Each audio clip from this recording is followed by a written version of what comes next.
ओम नमः शिवाय।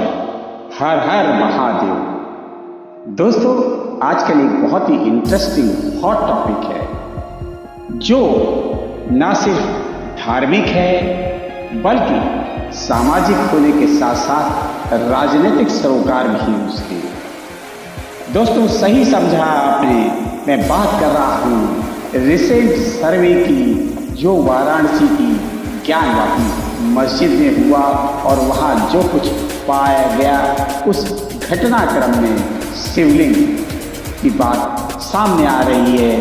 तो कुछ लोग उसे शिवलिंग कहते हैं ज़्यादातर लोग, और कुछ लोग उसको फव्वारा बता रहे हैं। तो आइए इसके बारे में कुछ और जानकारी आपको मैं उपलब्ध कराता हूँ। साभार MSN news India today. Varanasi की ज्ञानवापी मस्जिद में शिवलिंग जैसी संरचना की खोज पिछले कुछ समय से चर्चा का विषय बनी हुई है। कुछ लोग इसे शिवलिंग मानते हैं जबकि कुछ लोग दावा करते हैं कि यह एक फव्वारा है। IIT BHU के विशेषज्ञ वीडियो और तस्वीरों का सावधानीपूर्वक विश्लेषण करते हैं और संभावनाओं के साथ अपने निष्कर्ष पर आते हैं। क्या है वह निष्कर्ष और क्या है वो संभावनाएं? तो चलिए इस पर आगे बढ़ते हैं।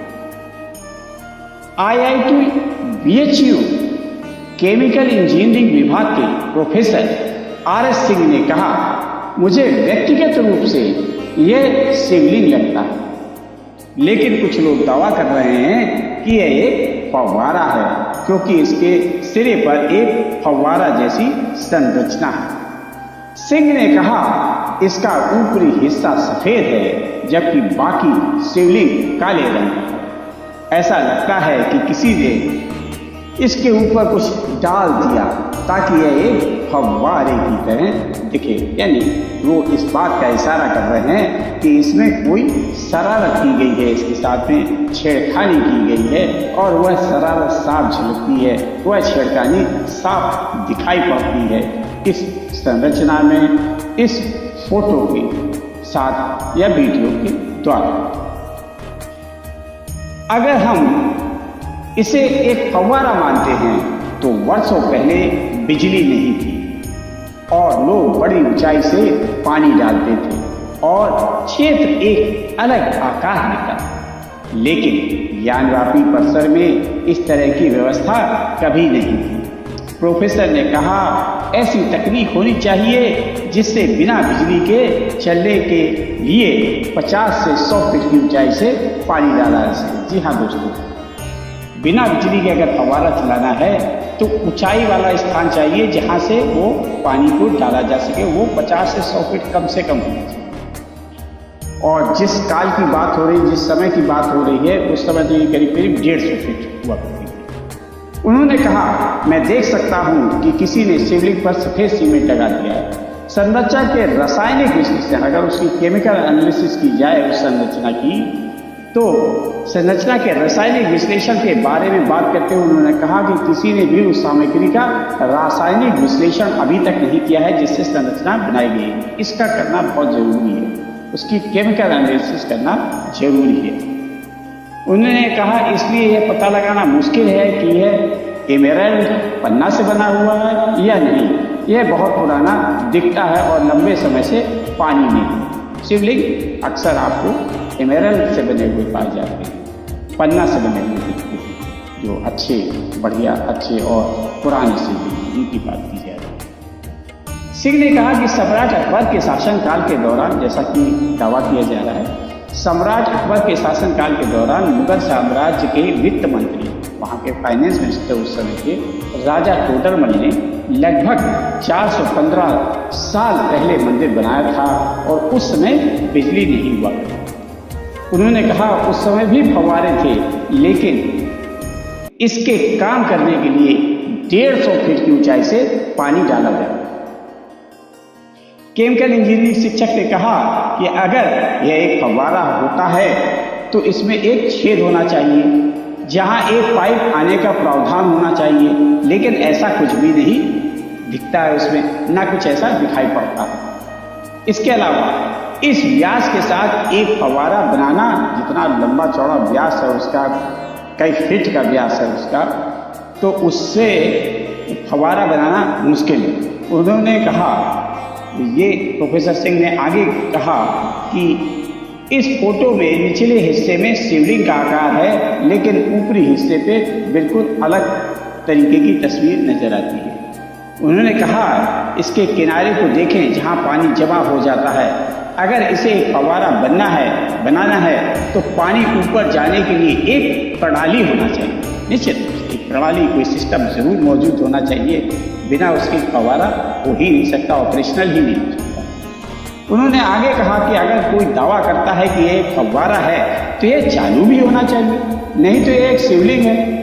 सीधी सी बात है, अगर फव्वारा है तो कभी ना कभी तो चालू होना ही चाहिए। अगर इसे बिजली के बिना पुराने वास्तुशिल्प तरीके का उपयोग करके चालू किया जा सकता है, तभी हम इस पर कुछ विश्वास कर सकते हैं, अदरवाइज इट इज शिवलिंग। यह एमेरल्ड पन्ना से बनी एक संरचना हो सकती है, लेकिन इसमें दरारें हो सकती हैं क्योंकि यह लंबे समय से पानी के नीचे है। इसके अलावा इसके ऊपर कुछ शैवाल यानी काई का जमाव भी रहा होगा। इसे अच्छी तरह से जांचना होगा और ओरिजिनलिटी तभी सामने आ जाएगी, मौलिकता का पता चल जाएगा। IIT BHU के मटेरियल साइंस के एसोसिएट प्रोफेसर चंदन उपाध्याय ने कहा, सिर्फ एक वैज्ञानिक ऑपरेशन ही यह पता लगा सकता है कि यह शिवलिंग है या फव्वारा। अपने कंप्यूटर पर खुले ढांचे की तस्वीर के साथ उन्होंने कहा कि हम फोटो से कुछ भी निष्कर्ष नहीं निकाल सकते हैं। उन्होंने कहा, एसोसिएट प्रोफेसर ने कहा, इसका ऊपरी हिस्सा और निचला हिस्सा अलग अलग है, दोनों के मटेरियल अलग अलग दिख रहे हैं। ऐसा लगता है कि ऊपरी हिस्सा किसी पैचवर्क से गुजरा है, यानी किसी ने इसको बाद में छेड़खानी करते हुए बना दिया है। इसको ऐसा लगता है कि किसी ने ऊपरी हिस्से को फव्वारे में बदलने की कोशिश की है। उन्होंने कहा, एसोसिएट प्रोफेसर ने आगे कहा कि ऊपरी हिस्से को सीमेंट, प्लास्टर ऑफ पेरिस या रेत और सीमेंट के मिश्रण से बनाया जा सकता है। संरचना को बिना इसके भी विभिन्न तरीकों के माध्यम से इसका पता लगाया जा सकता है कि कैसे बनी है, कब की बनी है, कितनी पुरानी है। इस सारी जानकारी सामने आ सकती है अगर इसका ठीक से विश्लेषण किया जाए। उन्होंने कहा कि किसी ने इसकी नोक पर सीमेंट डालने की कोशिश की थी और जब यह काम नहीं किया तो दरारें दिखाई दी। अगर यह एक फव्वारा है तो इसमें एक नोजल और एक पाइप, हाँ जी हाँ, बहुत आवश्यक, एक नोजल और एक पाइप होना चाहिए जो कहीं नहीं दिखाई दे रहा है। मटेरियल साइंस के शिक्षक ने आगे कहा कि अगर संरचना के निर्यात के लिए सर्वेक्षण में कुछ दिन जोड़े जा सकते हैं तो चीज़ें स्पष्ट हो जाएंगी। जी हाँ, अगर उसको ठीक से देखा जाए, सर्वेक्षण में और कुछ टाइम दिया जाए तो उसमें बहुत सारी चीज़ें और भी स्पष्ट हो जाएंगी, क्योंकि वहाँ बहुत सारी और भी चीज़ें मिली हैं, बहुत सारे और भी सामग्रियाँ मिली हैं जिनसे पता लगता है कि वहाँ कभी मंदिर रहा होगा। उन्होंने कहा आगे कि शिवलिंग के ऊपर का सफ़ेद हिस्सा जो सीमेंट से बना है बहुत नया लग रहा है। यह मुश्किल से 2 साल पुराना है, लेकिन शिवलिंग जैसा दिखने वाला निचला हिस्सा बहुत पुराना लगता है। जी हाँ दोस्तों, तो उपाध्याय ने कहा कि शिवलिंग को पन्ना से भी बनाया जा सकता है। जरूरी नहीं पन्ना से ही बनाया जाए शिवलिंग, एमेरल्ड से ही बने, लेकिन जब तक कोई प्रॉपर रिसर्च इस पर नहीं होती, शोध नहीं होती है, तब तक कुछ भी क्लियरली स्पष्ट रूप से नहीं कहा जा सकता। तो दोस्तों, यह थी जानकारी साभार MSN न्यूज़ इंडिया टुडे। और कैसी लगी आपको? अच्छी लगी है लाइक करिएगा, और अच्छी लगी है आगे बढ़ाइएगा, शेयर करिएगा इस जानकारी को, और चैनल पर नए हैं तो सब्सक्राइब करिएगा, साथ में बेल आइकन भी प्रेस कर दीजिएगा जिससे कि आपको नोटिफिकेशन मिलते रहे। थैंक यू दोस्तों, धन्यवाद आप सभी का, शुक्रिया। मिलते हैं अपनी अगली प्रस्तुति में, तब तक के लिए ओम नमः शिवाय, हर हर महादेव।